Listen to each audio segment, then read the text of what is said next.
Guys, what's up? Today I'm going to sous vide some salmon for you. Show you how it's done. Basically just going to first brine this in a 10% salt solution for about 10 minutes. What that does is it reduces the amount of albumin created by the salmon, which is the like white eggy kind of looking stuff that you get when you bake it. It'll give it a much nicer presentation when you're finished, and kind of firms the meat up a little as well. So basically for every 2 cups of water I'm going to put in 3 tablespoons of salt, and that should give it the 10% solution that I'm looking for.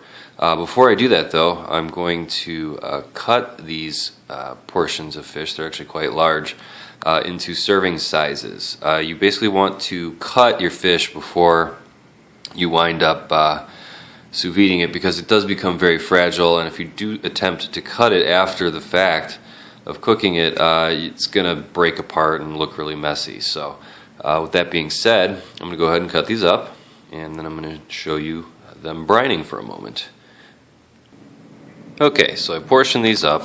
Another thing to note is that when you're sous videing salmon, you definitely want to remove the skin. That's because if you leave the skin on, it actually kind of leaves a very fishy taste, kind of seeps into everything, and you definitely don't want that. So these are skinless fillets, everything's been removed, all the bones, all that stuff. And what I'm going to do now is place them in the brine, the 10% solution. Like I said before, it was for every 2 cups of water you use, go ahead and use 3 tablespoons of salt, and that will give it the 10% solution we're looking for. So stay tuned. Okay, so I used 8 cups of water and 12 tablespoons of salt, which actually comes out to exactly 3/4 of a cup worth of salt. Another thing to note when you're brining, you want to have your water be as cold as possible. That's very important. And this is a quick brine, that's why it's so salty. We're only going to do this for about 10 minutes, and we're just going to make sure that all the salmon here is covered nicely. I might place something on top here, like a rack or something, to make sure that they're all soaking underwater nicely. But basically just going to let this soak here for 10 minutes, and then I'll show you the next step in the sous vide process. Okay, the 10 minutes is up, and the fish is done brining. And the best way I can describe the texture of the meat is that it's firmer, and it doesn't feel as, I don't know, slippery or whatever. But anyway, the next step after you're done brining after 10 minutes is to then take the fish, and basically you just run it under very cold water and rinse it off. Okay, so that's what I'm going to do next. After I'm done with that, I'm going to dry it off, and then I'm going to season it. Okay, the next part's relatively simple. Since we already brined it, you don't need to add any salt to this recipe. What we do need to add though is a little bit of extra virgin olive oil and some black pepper. So I'm just going to dress each of these here with a little splash of olive oil. We're going to rub it in so it doesn't really matter how sloppy you are. So yeah, I'm going to oil these up, both sides. Get them nice and oily, because we want that to more or less poach the fish while we're cooking it. Okay, so we oil here. Next step is to add some black pepper. So hold on. Okay, so I'm just going to add some black pepper here. Generously coat it. I'm only going to do one side, just because the sauce that I'm going to make here is relatively spicy. One other thing that I did though is I made a little ring around I basically tucked the outer edge of the vacuum bag outwards, so it makes it a lot easier to place the fish inside when you're done. Another thing that we're going to make sure to note here is that you don't want to vacuum the fish too tightly, otherwise it'll smash up when it cooks, and we certainly don't want that. We want this to be in its current very glorious looking form. So that being said, I'm going to go ahead and get these in that bag there, and then I'm going to show you how to make my sauce. So what you need to make the sauce is fresh or canned peaches. You need some honey, and then you just need 1 teaspoon of paprika and 1 teaspoon of cayenne red pepper. You need about 1/4 cup of honey, and like I said, almost this full jar. I'm going to drain them and crush them, and I'll show you how that's done in just a little bit. It's an amazing sauce for salmon, so bear with me one moment and I'll show you how it looks in the bag, not too tightly vacuum sealed. Okay, so as you can see here, we have a pretty tight fit on this 1 gallon vacuum bag. So in order to reduce the amount of airspace that gets in between the fish here, I'm just going to add a fairly significant amount of olive oil.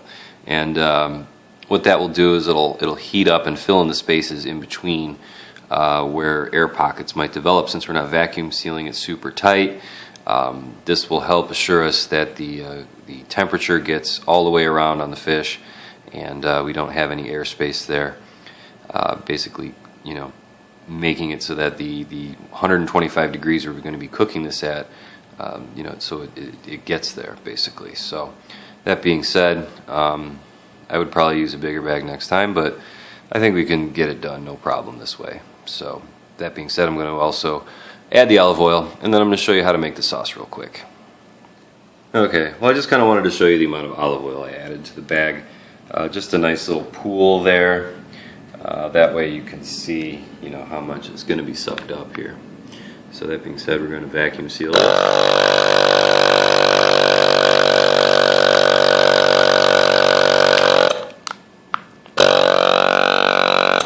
And if you do develop air pockets like this, just get that in there so it looks like that. Okay. Shake it a little bit, make sure to move it around. But it looks like all surfaces are covered here. So I'm going to give it one little extra squeeze and then we should be good to go. Okay. So what do we do now? We throw this into our water bath, which has been preheating at 125 degrees. We're going to cook this for a ½ an hour. Okay? So it doesn't really take very long to cook fish, especially fatty, delicious fish like salmon here. 1/2 hour is all you really need at 125 degrees. If you're worried about food safety, you would definitely have to cook it at a higher temperature, but this is actually sushi grade salmon, so I'm not really concerned about getting sick from it.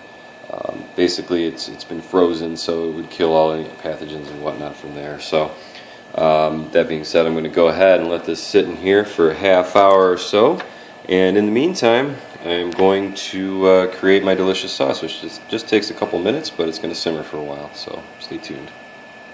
Okay, so for the sauce, all you need, like I said before, peaches, honey, paprika, cayenne pepper. You also need a bowl to smash and mash the peaches, unless you already have crushed peaches and you're already one step ahead, so good for you. And a saucepan, a very small one will be fine. I think this is, this is a 2-cup glass, so I don't know, 4 cups or some shit like that. Anyway, what we're going to do first is drain these out and rinse them off with water. So, and then when we're done with that, we're going to put them in this bowl. Okay, so all you do is put the peaches in the bowl, take a potato masher, cheese cutter, I don't know, whatever you can do to smash these bad. You can probably even use a food processor or something like that to mash these down into almost like an applesauce-y texture. When you're done mashing these out, we're going to drain it, and then once you're done draining, we're going to throw it in that pot. So I'll show you that in a second here. This only takes a couple of minutes to mash it up with the potato masher.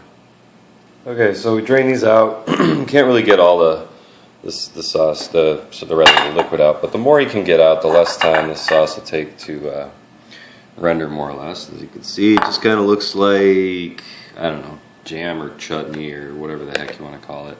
So in addition to that, I'm going to show you the next couple ingredients, and then I'm going to throw it on the stove at low heat for, I don't know, a little while, not too long. So anyway, I just wanted to show you that. Okay, here's the 1 tablespoon of cayenne pepper. If you like it less spicy, don't add any at all, or just add a tiny little bit. Okay, here's our 1 teaspoon of paprika. Just throw that on there. Okay, and here's the 1/4 cup of honey. Just dump it all together. Nothing special. Okay, so once you got all your ingredients in there, stir it up, throw it on the stove. That's all you gotta do. Make sure you stir it every once in a while. Just keep it on low heat. It'll bubble. It'll start to smell a little different. You can start to smell the honey. But anyway, that being said, I'll let this get a little colder here, or rather hotter here, and just gonna let that sit. And then in about 25 minutes or so, the fish will be ready. And then I'm just gonna show you how you put it on. You can see here the sauce is boiling. Just let it boil. Stir it once in a while. We want to reduce it quite a bit, so the gooier the better. Just let it boil. Stir it every 3 to 5 minutes, and it should be good to go. Fish is almost done. Got about 10 minutes left, so just wanted to show you. Okay, the 30 minutes is done. Here we are. That's what it looks like. See, the oil kind of poaches it. We don't really have a lot of that white cruddy albumin stuff all over it. So what we do here, just move it on over, and I'll gently take it out and just show you how to prepare it and deal with it. Okay. Alright, so this stuff's very fragile. You don't want to use tongs to take it out. Spatula should work okay.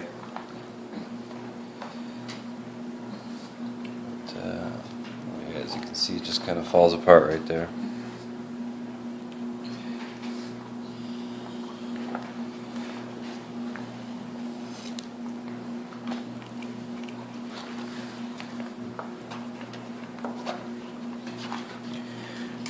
Hold on one second. Technical difficulties. Kind of stuck together since it was a pretty tight fit in there. So anyway, cut that out. Should we get the rest? No problem. Oh my gosh, this is going to be delicious.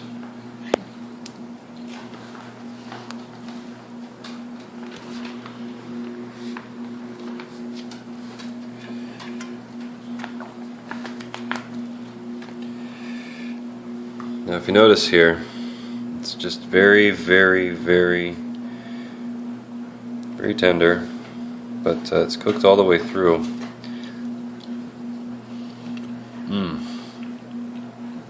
Oh wow, that is really good. I'm not even going to bother. Torching this or anything like that. It's actually perfect as it is. So that being said, hold on one second, and I'll dress some sauce on it, and I'll show you the final product. Okay, and here we have our sauce. It's kind of I took it off the heat once I was finished with the fish. And yeah, you just kind of drape it over the top. It's very spicy, but it gives an excellent sweet and tangy, fruity flavor to an otherwise kind of salty, fatty fish. And it's one of my favorite meals. So if you're making this at home, I hope you really like it. Enjoy. And once again, thank you very much for watching. And I can't even begin to tell you how freaking delicious this fish tastes. So I hope you enjoy it. If you are interested in learning how to cook this way, I got my whole setup in the description of the video. Be sure to click that and go ahead and order it. It's the cheapest, best setup I could find, and I've really been enjoying it. So thanks for watching. Okay guys, I can't even begin to tell you how good this is, but I just want to show you how it flakes up. I'm not pushing hard at all. Just kind of falls apart there. And it's like cooked but very buttery. I can't even describe it. Just make it at home, trust me. You won't be disappointed.